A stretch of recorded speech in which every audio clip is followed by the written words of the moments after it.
So welcome back to What the Thursdays for 2019. Took a little bit for us to get started, but that's okay. But we're here. We are starting off with, since February is the month of love, we are starting off with talking about rom-coms and kind of how Hollywood portrays love and relationships and the reality of that and kind of what consequences or what impact that has on us. So the first question that I have kind of want to talk about is, so romantic movies and TV shows, they glamorize tropes that are potential red dot behaviors. What are these types of behaviors and how might you receive them in real life? So say we see something on TV, if that happened to us, how would we actually feel? Yeah. I feel like a big thing for me is when I was a kid watching rom-coms, like that's my favorite thing to do. It was a lot of boy meets girl and boy sees girl in a different light and then boy falls in love with girl and then so, you know, for me as a girl growing up, I was like, oh, I can't wait to find that different light where some boy looks at me, you know, makes me feel that way. So I think that was a big theme I saw growing up. The whole, like, woman needs to change for man to like her, which is the whole point of the movie. Yeah. And or finding love in the end. I think my first attachment to love was through Disney movies. And, of course, it's the woman as a damsel in distress, you know, thinking like mermaid, but then the woman's like very powerful too at the same time. So it was just a very confusing situation. Yeah, I think of 27 Dresses. I think that's the first thing that comes up to mind for me with these rom-com movies. And the hard part about it is this whole thing of like women need saving. Yeah. And I'm like, what does that mean? Like, how does that work? And as you get older, you start to ask yourself, like, yeah, I am a hot mess. But, like, does that warrant? Do I need someone to save me, or can I save myself? Will it get better because this silver lining, meaning the partner has showed up and made the world a better place for me? So. Yeah, I know. And for me, when I think of, like, rom-coms, I think of the person showing up at the airport to stop me from going or to say, I'll follow you. And it's like, I try and imagine if that actually happened to me. Like, I don't think I'd be for it. I'd be like, no, this is a decision I've made. I put a lot of time and thought into it. And, like, who are you to tell me not to do that? Yeah. I think when thinking of red dot behaviors too, it's the, you know, I see a lot of, particularly when it comes to like black films, the family plays a big part in the stressor of the relationship, and so you see, instead of them dealing with it, someone walks out and they leave, and it proves that other person's point of like, you didn't want me in the first place and all this other stuff. Like Deliver Us from Eva, for example. I'm not sure if you ever seen that movie. So she gets portrayed as this older, domineering sister that just wants to protect her siblings, which that really is what it is, right? But to the outside world, she's evil, mean, spiteful, and she needs a man because then that'll calm her down. So they intentionally create this scheme to have her meet this man that they paid for. She falls in love with him and finds out that he was false, technically in the beginning, falsifying their relationship. But then he ended up falling in love with her, and they wanted them to break apart. So they ended up faking his death. What? So that she could break up, because they wanted her to move out of the state, so that they can have their, you know, wives, her sisters to themselves, and this whole issue with how family is such a part of like why some relationships don't work out, and it's always this negativity. And I remember when I first got married, people were like, "Oh my God, your in-laws would be the worst." I got some bomb in-laws, so I'm like, this is again so confusing about what should I expect in these situations. Yeah. On top of that, it's also the idea. Like, I'm thinking of Twilight and how in those movies, which don't get me started on how bad they are and how problematic they are. But like Bella really isolates herself not only from her family but from her friends, and like that's normal and okay in the movie, and that's very much a red dot behavior.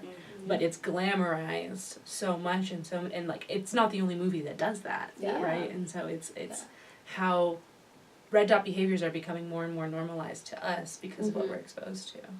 Yeah, and I think that kind of makes us not realize that they are red dots if they're normalized somewhere else. You know, when they would happen, you're like, oh, I've seen that in a movie, or like, you know, if your friend, it's romantic. and it's like it's romantic for like a person to like follow you around and show up wherever you are. Like that's not. Like show up with the boombox. Yeah, you know, I'm outside your house. I'm all for middle of the surprises, night. but not when, you know, like everywhere I go, and you know, every classroom and or you know, that becomes problematic.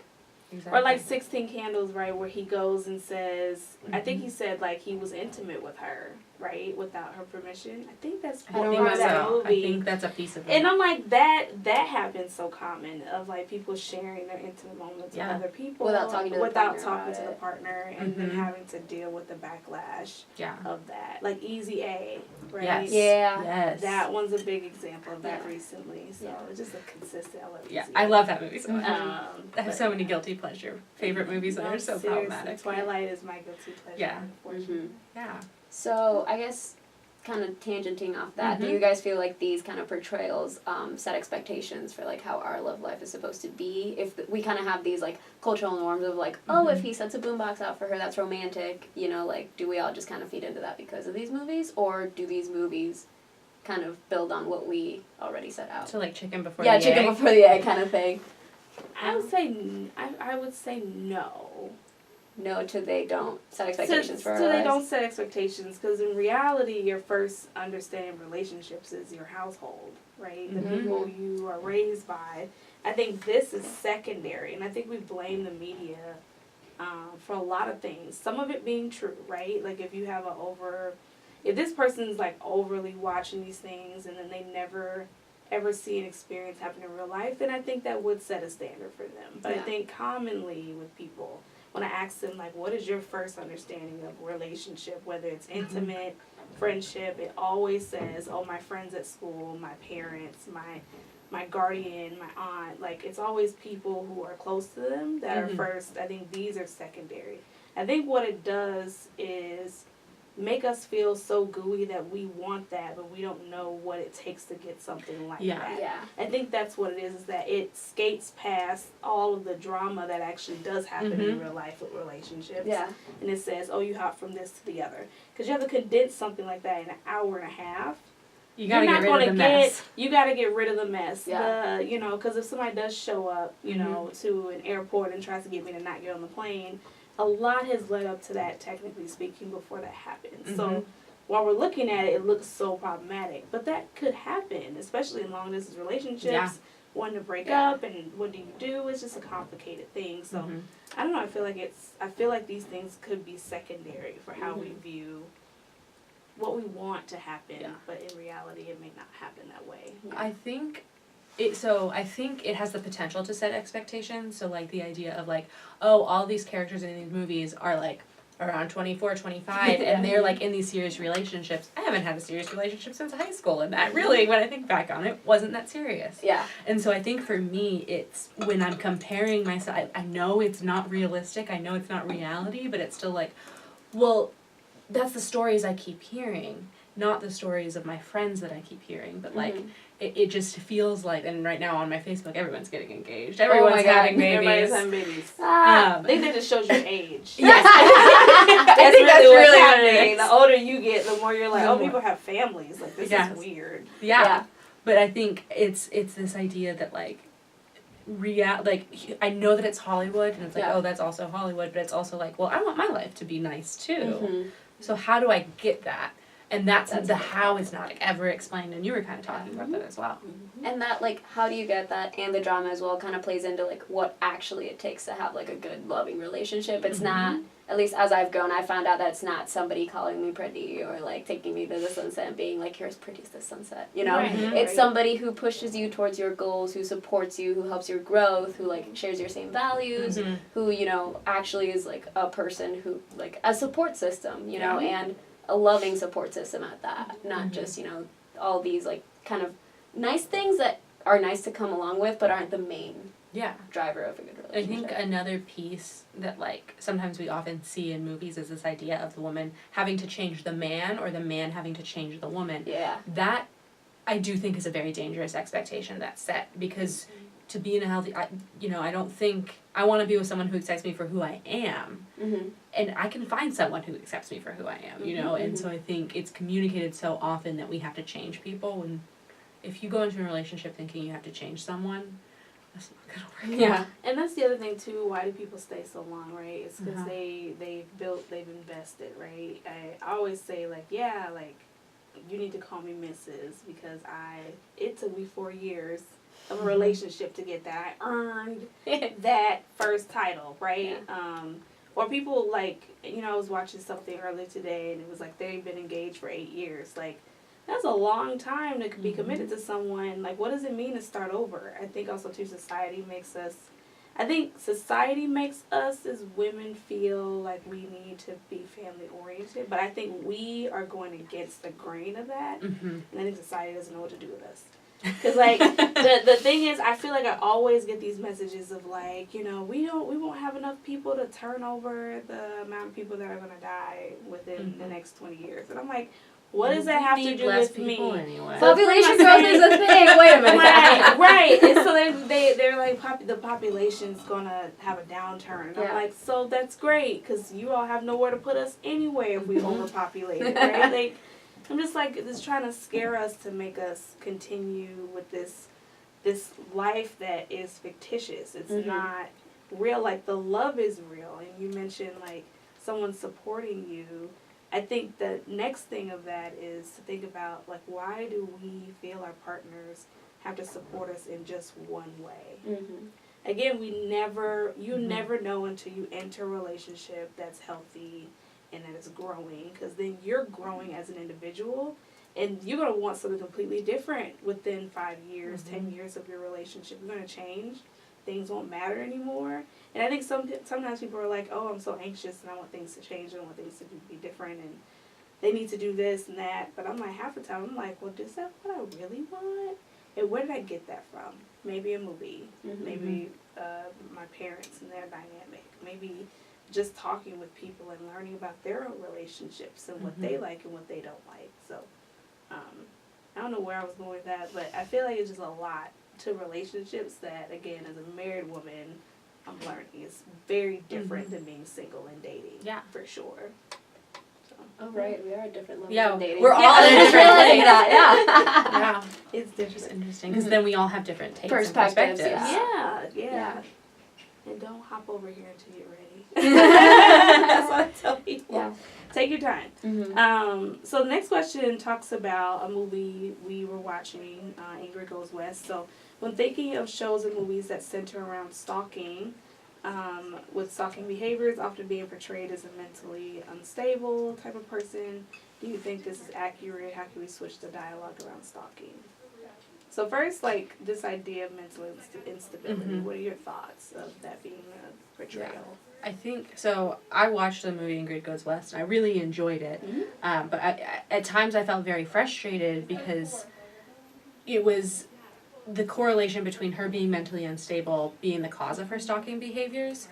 And I felt like that was a bit unfair to people who do have stuff going on mentally, emotionally, because not all people who are stalking have issues with their mental stability, and not all people who have issues with their mental stability are stalkers. Yeah.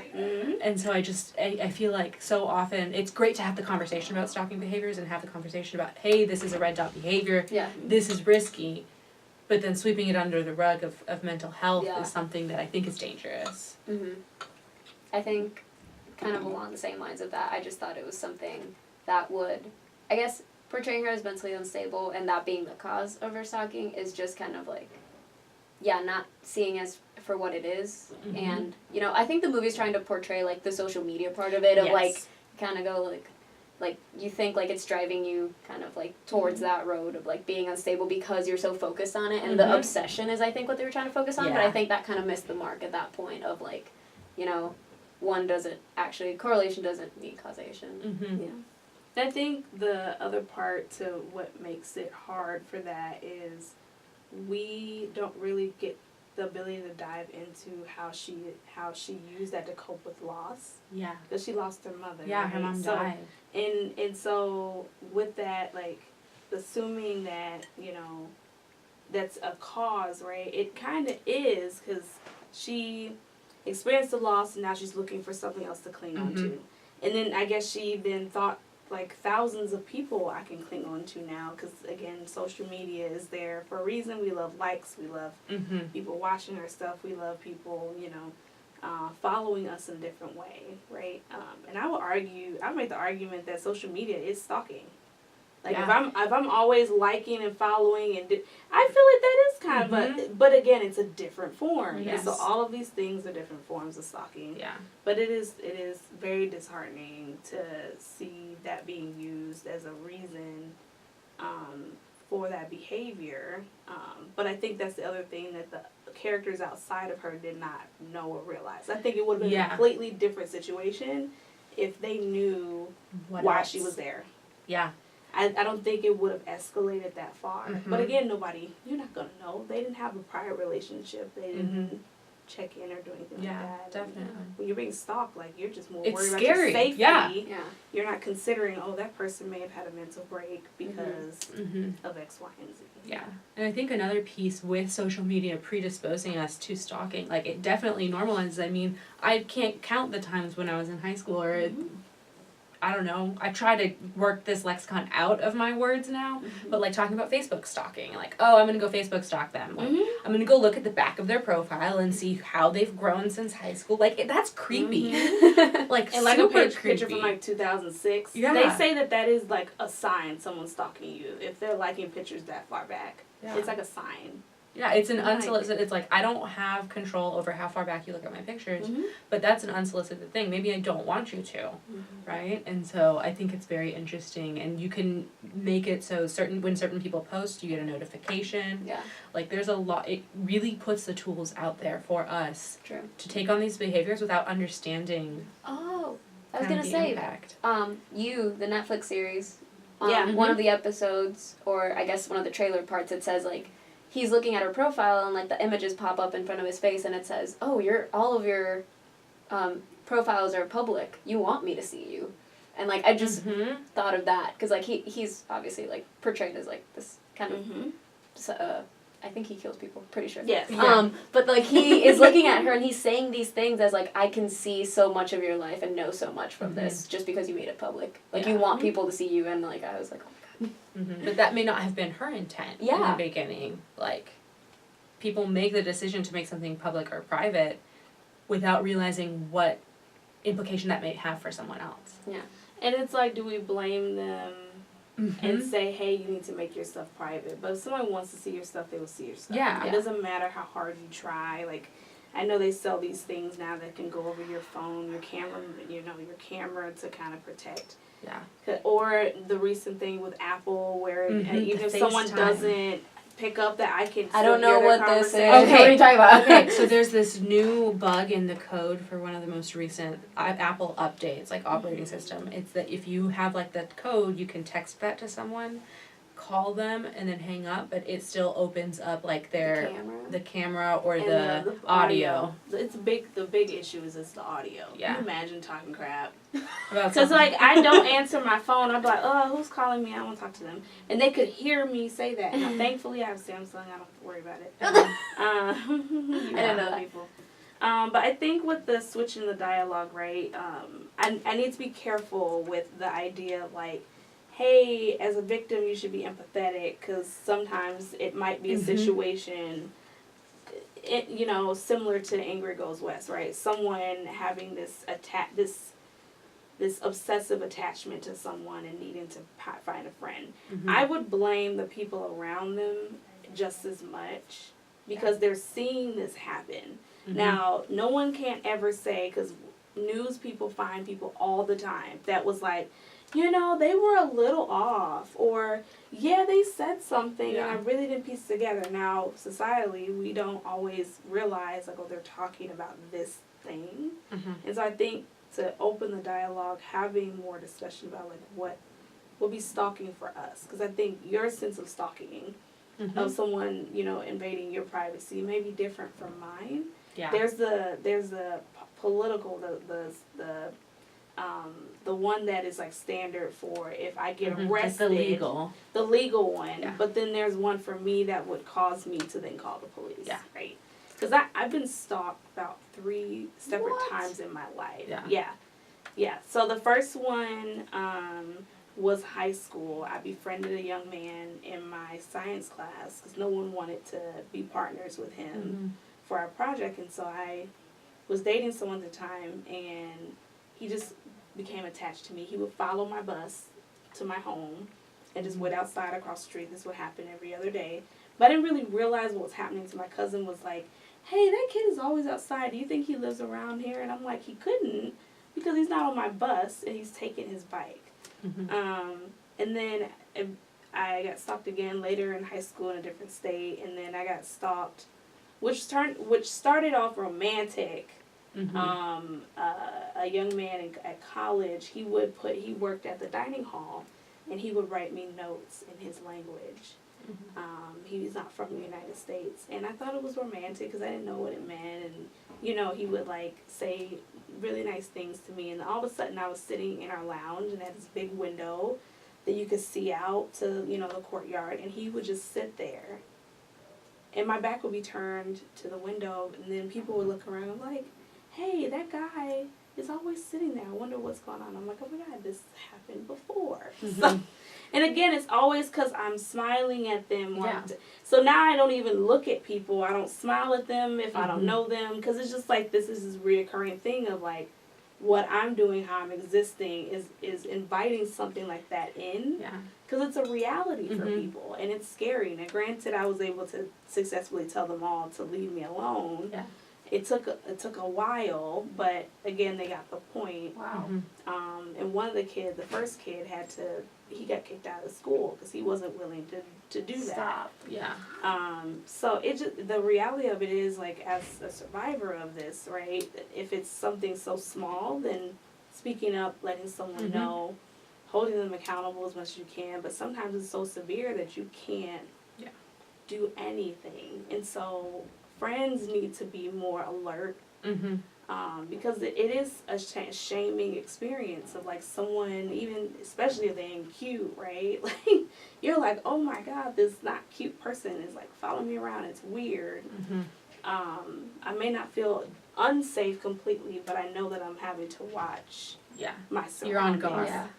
And it's intense. It's intense. I mean, I feel like if it was a cute person, it'd still be creepy. And you wouldn't make it any less But see, creepy. this is where rom-coms come in, is that you, and again, of different forms of stalking, if they were just DMing me, currently today, and if I wasn't married, right, I wouldn't think anything of it. Because, even when we watch some of these shows on YouTube, they're like, their first encounter was following them over social media, and they just decided I'm going to DM them, and I'm going to just keep DMing until they say yes to asking me out, and now they're married. So it's like, again, it depends on what your line is, and that's the issue, is that there's not a common line in our world. And so friends, people around them need to be more alert, more aware, to say, hey, girl, no, like, he cute, but that's not okay. Right, like, you're not safe. Like, do you realize that? And, just talking to their friend, because it would have been a situation. That's how I felt. Like, if he was cuter, I probably wouldn't have had an issue. Because, again, and expectations. That's the other piece, too. It's like, within Green Dot, there's that idea of take a second look, where, something that is a potential harmful relationship behavior is jealousy and anger.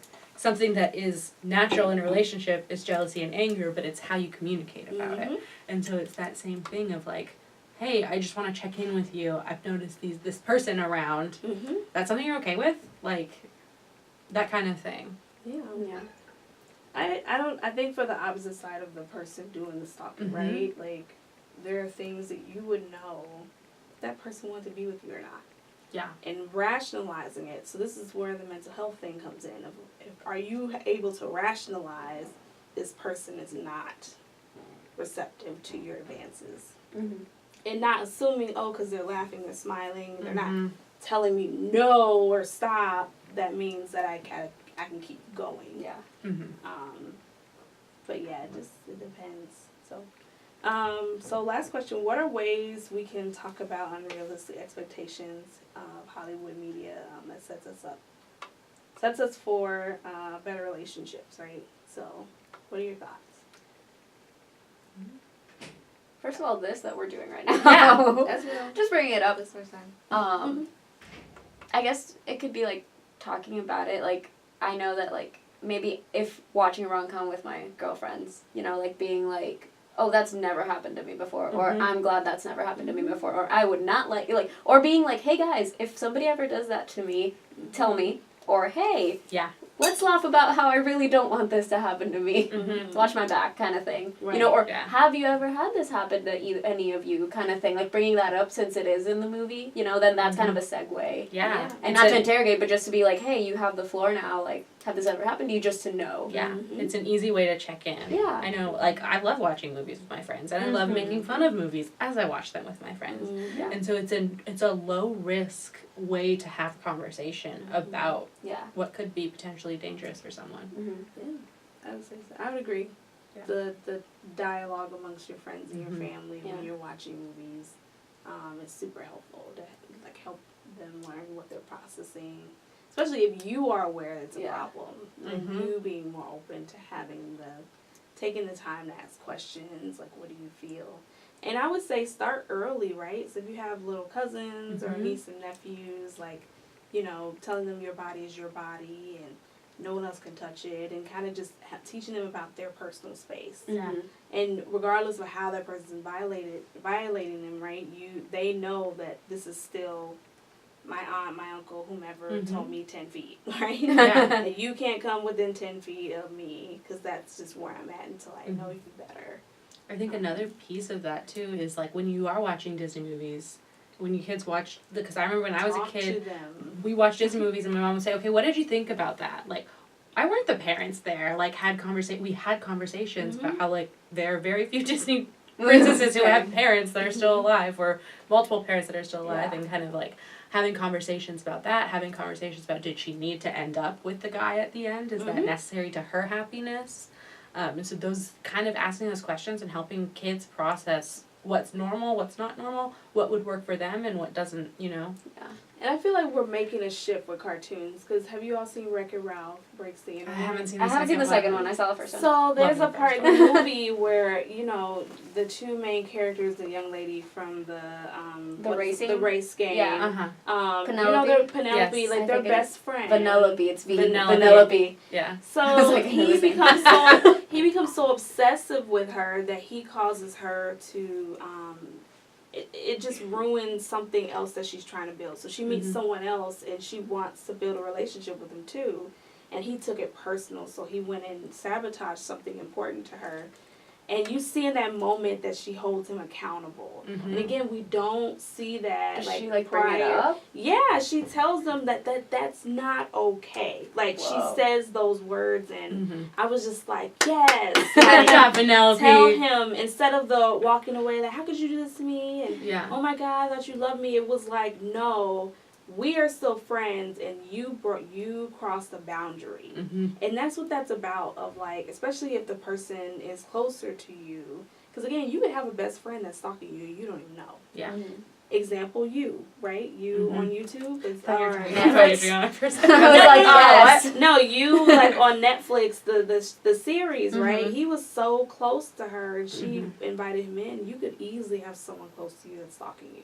And I think sometimes we assume it's just always strangers. And I don't know the statistics. I have to look it up. But like the balance of it being a stranger situation versus a close person, but. I think showing those things to kids too is important for them to see, like, someone made a mistake, they got held accountable, and they changed their action. And that should be the expectation. Yeah. As long as it's a realistic pattern of, like, what action you want them to change is to benefit the health of your relationship, right? I have to say that specifically. And not change because, like, it better makes you feel better. It's the betterment of your relationship. They need to see that process go. And she forgave him on her own time, but it was just interesting how that kind of happened, and that was great. I was like, yes, we need to put that in movies more. Yeah, and change the expectations of the future and what it is. Awesome. Perfect. Any last thoughts? No, I think I said all I wanted to say. Yeah. What are your favorite rom-coms, I guess? Oh my gosh. I know, I have so many. I don't think it's considered a rom-com, but I love Nicholas Nickleby.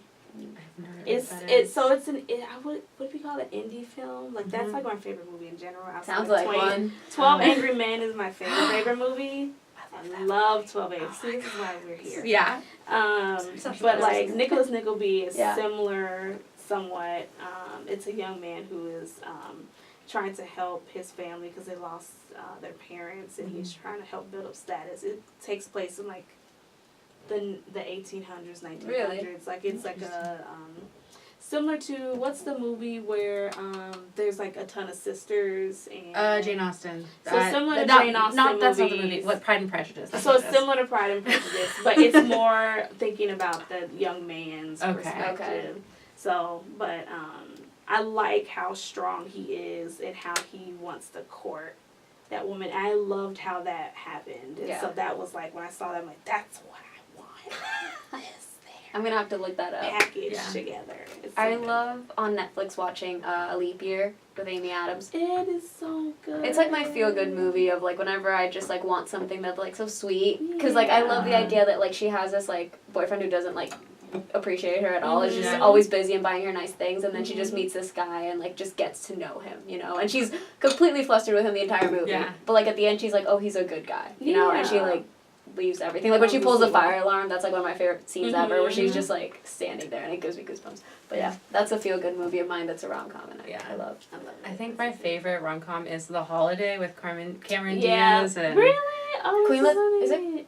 no, that's another one. That's the different bucket one. list. Last That's Holiday. That's Last Holiday. Holiday. Yeah, no, I just love it. Like, I like that, like, there's, like, a goofy love interest, which is Jack Black and what's her face. But then there's also, like, the glamorous love story. And I don't know, I just really like it. What's the one with Gerard Butler and he dies and then he sends her all this stuff? P.S. I love you. Oh, that one's really good. That has my No, that heart. makes me I cry every time. all the time. We cried in college watching that movie. It was so bad. Oh my God. It's so cute. Wow. So The what is our what's next week? What are we talking next week? Catfishing. Catfishing. And not how to cook catfish. No, how to catch them. Catch him. Yeah, there you go. Because they've been caught. Catch 'em. Exactly. So thinking about healthy relationships, building those online. Yeah. And then what do we have for this month remaining? Yeah, so this month, if you've checked out our social media, we're doing Heart Month, which is healthy relationships together. And every day there's some information about communication within relationships, about different relationship styles, whether that be asexual or romantic relationship. So just check that out to learn more about Wait, healthy where is that all relationships. It's at ISU Green Dot. Yes. .com. No, Instagram. I Should be want on our Facebook and Twitter. Yeah, that's yeah, right. it should be on I want to know everything. which one it's on. Yep, it's on all of them. Okay. At ISU Green Dot. Okay. On I like that. Facebook, Twitter and Instagram. Yeah. Perfect. And then March we have Her Story Month, thinking about our cis and trans folks, and women who have made an impact on our society and our culture. And stay tuned for Sexual Assault Awareness Month updates on cyclonehealth.org/green dot. But thank you all. Yeah. Yay. See you next week. See ya. It's good to be back. Good to right.